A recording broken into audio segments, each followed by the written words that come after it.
जहाँ से छोड़े थे पिछले क्लास में, वहाँ से हम लोग देखते हैं। पिछले क्लास में क्या पढ़े थे हम लोग?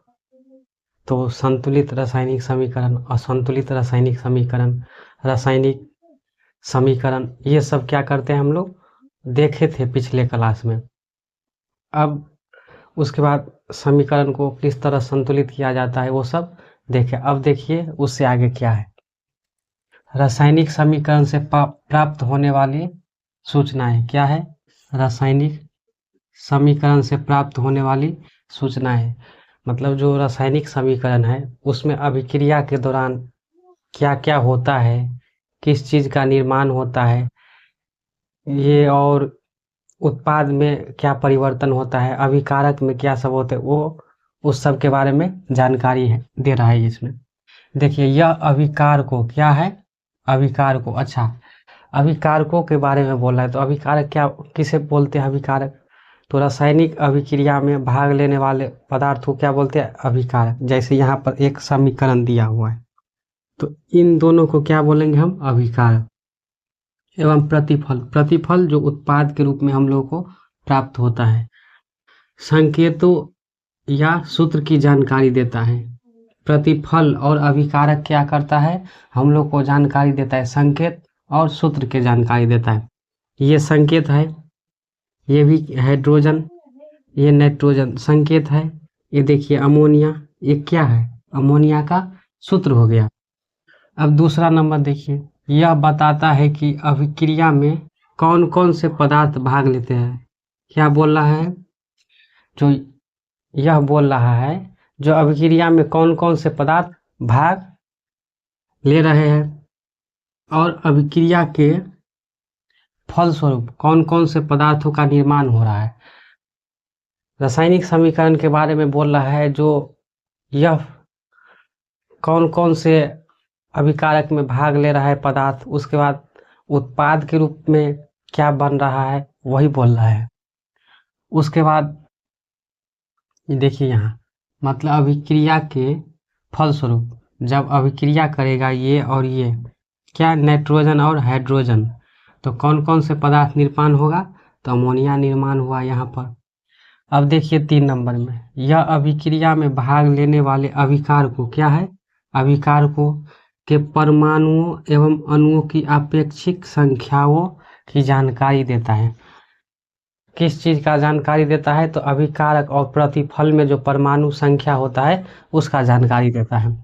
उसके बाद देखिए 4 नंबर, यह अभिक्रिया के फलस्वरूप निर्मित, अभिक्रिया होगा तो उसके बाद कुछ न कुछ उत्पाद बनेगा, तो वही निर्मित प्रतिफलों के परमाणुओं एवं अणुओं की अपेक्षिक संख्याओं की जानकारी देता है।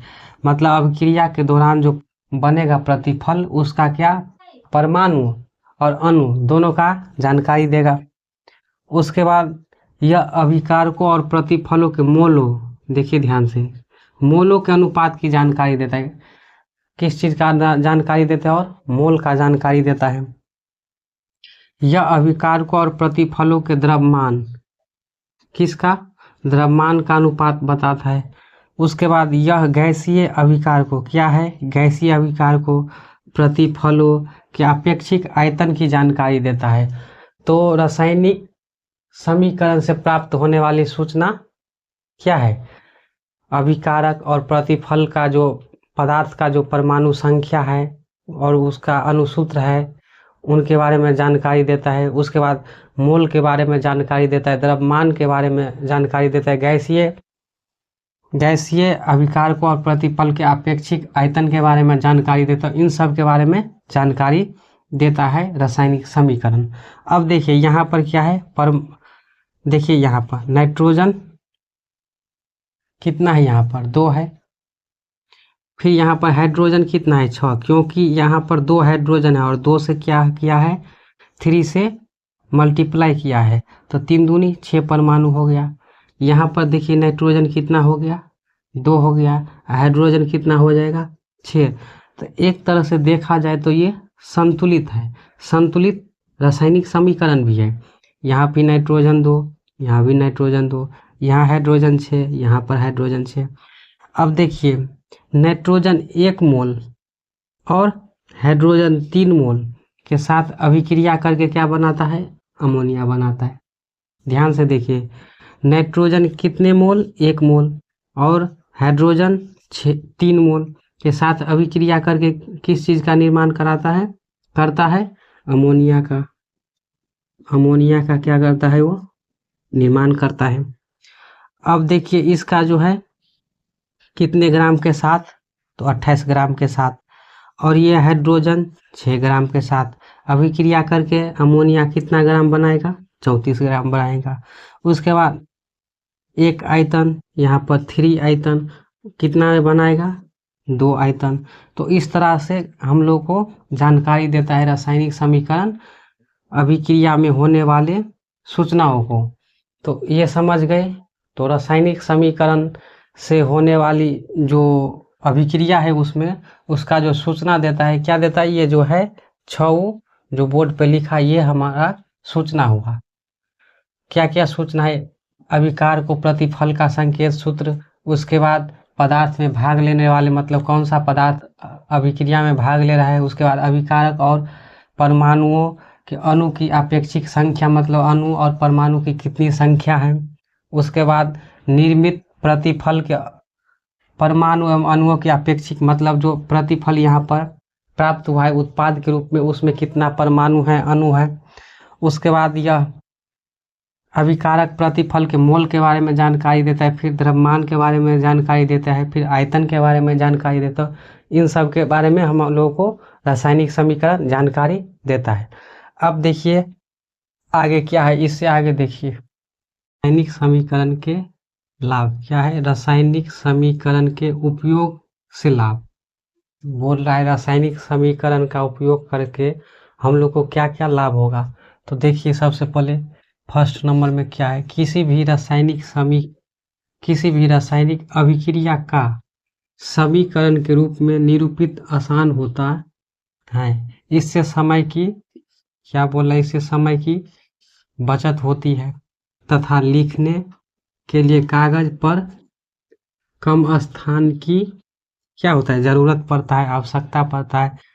तो पहला नंबर क्या बोला है, किसी भी रासायनिक अभिक्रिया का समीकरण के रूप में लिखने के लिए हम लोग को समय की बचत होगा। उसके बाद लिखने के लिए कागज की कम आवश्यकता पड़ेगा, तो ये है। उसके बाद स्थान कम छेकेगा वो, मतलब जब हम कॉपी पे लिखेंगे कोई भी, मान लीजिए कार्बन है, ये ऑक्सीजन है, दोनों रिएक्शन करके क्या बनेगा, कार्बन डाइऑक्साइड। तो ये हम संकेत लिखे हैं, कार्बन का संकेत, ऑक्सीजन का। तो ये स्थान क्या है, स्थान थोड़ा ही छेकता है। उसके बाद कागज की ज़्यादा आवश्यकता नहीं होती है, तो ये थोड़ा क्या करेगा, स्थान कम छेकेगा। अब देखिए 2 नंबर में, रासायनिक समीकरण की सहायता से प्रतिफल, क्या बोल रहा है, प्रतिफल एक निश्चित मात्रा के निर्माण के लिए आवश्यक अभिकार को द्रव्यमान की गणना ठीक से की जाती है। बोल रहा है रासायनिक समीकरण की सहायता से प्रतिफल एक निश्चित मात्रा के निर्माण के लिए आवश्यक अभिकारकों के द्रव्यमान की गणना सही से कर सकता है। उसके बाद देखिए संपूर्ण विश्व में एक ही प्रकार के रासायनिक संकेतों का उपयोग होता है। बोल रहा है संसार में जहाँ भी जितना भी देश है, सब में क्या है, एक ही प्रकार का रासायनिक संकेत का उपयोग होता है। जैसे हाइड्रोजन का इंडिया में H होता है, तो विदेश में भी अदर कंट्री में भी क्या होता है, H। तो वही बोल रहा है। उसके बाद वैज्ञानिक को रासायनिक समीकरण की जानकारी प्राप्त करने में किसी भी प्रकार की कठिनाई, अगर मान लीजिए हम लोग हाइड्रोजन का H लिखते हैं और अदर कंट्री में कुछ और लिखे, तो क्या होगा, इसके लिए इसमें वैज्ञानिकों को प्रॉब्लम आ जाएगा। जब इंडिया से साइंटिस्ट, मतलब इसरो से नासा जाता है या नासा से इधर आता है, अलग कंट्री के साइंटिस्ट सब इंडिया आता है, इंडिया के अलग कंट्री आता है, तो उसमें क्या होगा, प्रॉब्लम हो जाएगा किसी भी चीज़ पर रिसर्च करने में। तो ये होता है। इसलिए जितना भी है सबका संकेत क्या होता है, सेम होता है, सूत्र क्या होता है, सेम होता है। तो इतना समझ में आ गया। चलिए अब फिर आगे बढ़ते, आगे क्या है देखिए। रासायनिक समीकरण की सीमाएं क्या है, एक सीमा है, एक लिमिट है। किसी भी रासायनिक समीकरण में इसके अपेक्षा नहीं कुछ होगा अभिक्रिया, ना ही इससे कम, मतलब एक सीमा है। देखिए उस सीमा में क्या क्या सब है। पहला नंबर, रासायनिक समीकरण से अभिकार को क्या है बोल रहा है, बार बार अभिकारक का नाम आ रहा है। अभिकारकों और प्रतिफलों की भौतिक अवस्था, भौतिक अवस्था मतलब ठोस, द्रव और गैस के बारे में बोल रहा है। भौतिक अवस्था की जानकारी नहीं हो पाती है। बोल रहा है रासायनिक समीकरण से अभिकारकों और प्रतिफलों की भौतिक अवस्था मतलब ठोस, द्रव, गैस की जानकारी हम लोगों को नहीं प्राप्त होता है। उसके बाद अभिक्रिया के फलस्वरूप क्या बोल रहा है, अभिक्रिया के फलस्वरूप उत्सर्जित मतलब जो उत्पन्न हुआ, उत्सर्जित अवशोषित ऊष्मा, या तो उत्सर्जित होगा या अवशोषित ऊष्मा की जानकारी रासायनिक समीकरण से नहीं मिलता है।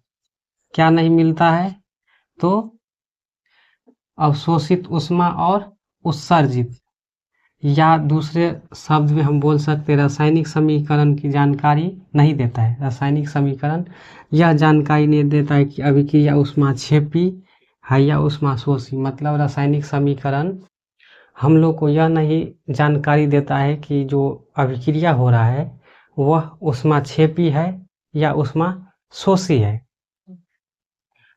उसके बाद 3 नंबर में देखिए, रासायनिक समीकरण से पता नहीं चलता, क्या नहीं पता चलता, अभिक्रिया किन दशाओं में संभव है। रासायनिक समीकरण से क्या नहीं पता चलता है, जो अभिक्रिया किन दशाओं में संभव है। रासायनिक समीकरण से किस चीज़ का पता नहीं चलता है कि समीकरण ऊष्माक्षेपी है या ऊष्माशोषी है। रासायनिक समीकरण में अभिकारक और प्रतिफल का क्या होता है, तो भौतिक अवस्था की जानकारी हम लोग को प्राप्त नहीं होता है। उसके बाद देखिए, रासायनिक समीकरण अभिक्रिया के वेग के संदर्भ में क्या बोल रहा है, वेग के संदर्भ में कोई जानकारी नहीं देता है, वेग के संदर्भ में भी नहीं जानकारी देता है। उसके बाद कुछ रासायनिक अभिक्रिया विस्फोट के साथ होती है, मतलब विस्फोट मतलब ब्लास्ट करना, एक्सप्लोज करना।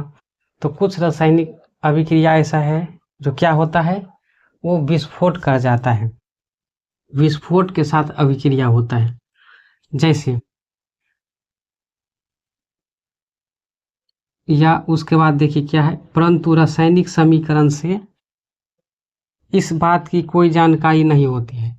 बोल रहा है जो रासायनिक अभिक्रिया में कुछ ऐसा भी है जो विस्फोट के साथ अभिक्रिया होता है, लेकिन हम लोग को रासायनिक समीकरण से इसका जानकारी नहीं मालूम चलता है।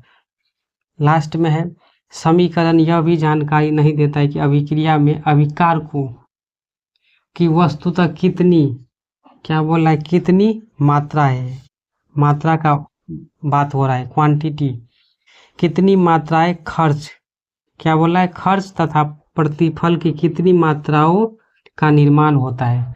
यह बताता है रासायनिक समीकरण की सीमा में कि अभिकारक जो है उसमें कोई भी पदार्थ कितना मात्रा में भाग ले रहा है, वही ना है। अभिकारकों की वस्तुतः कितनी मात्राएं खर्च होते हैं, मतलब कितना मात्रा रिएक्शन करने में खर्च होता है। उसके बाद प्रतिफल में कितना मात्रा में निर्माण होता है। तो यही क्या है, रासायनिक समीकरण का सीमाएं क्या क्या है। हम लोग का अभिकारक और प्रतिफल में जो भौतिक अवस्था है उसका जानकारी नहीं देता है, जैसे ठोस, द्रव, गैस। उसके बाद क्या है, रासायनिक समीकरण से हम लोग को ये नहीं प्राप्त चलता है कि यह अभिक्रिया ऊष्माशोषी है कि ऊष्माक्षेपी है। उसके बाद रासायनिक समीकरण हम लोग को ये नहीं बताए कि अभिक्रिया किन दशाओं में हो रहा है, दाब, ताप या सांद्र या उत्प्रेरक आदि जो भी है उसके रूप में। उसका रासायनिक समीकरण के वेग के संदर्भ में जानकारी नहीं मिलता है। रासायनिक समीकरण कुछ ऐसा है जो विस्फोट के साथ होता है, परंतु यह समीकरण में नहीं जानकारी देता है। समीकरण से हम लोग को पता नहीं चलता। उसका रासायनिक समीकरण की जानकारी में अभिक्रिया के कितनी मात्रा अभिकारक का जो है खर्च होता है और प्रतिफल का कितना मात्रा निर्माण होता है, उसका भी जानकारी हम लोग को नहीं मिलता है। तो इतना समझ में आ गया रासायनिक समीकरण की सीमाएं, रासायनिक समीकरण की विशेषता, समीकरण को संतुलित क्यों किया जाता है, ये सब समझ में आ गया। तो चलिए अब आगे बढ़। तो आज के लिए इतना ही। अब जाने से पहले थोड़ा एक ज़रूरी सूचना ये है कि जो भी इस वीडियो को देख रहे हैं वो सब्सक्राइब कीजिए, लाइक कीजिए और कमेंट करिए। चलिए, जय हिंद। आज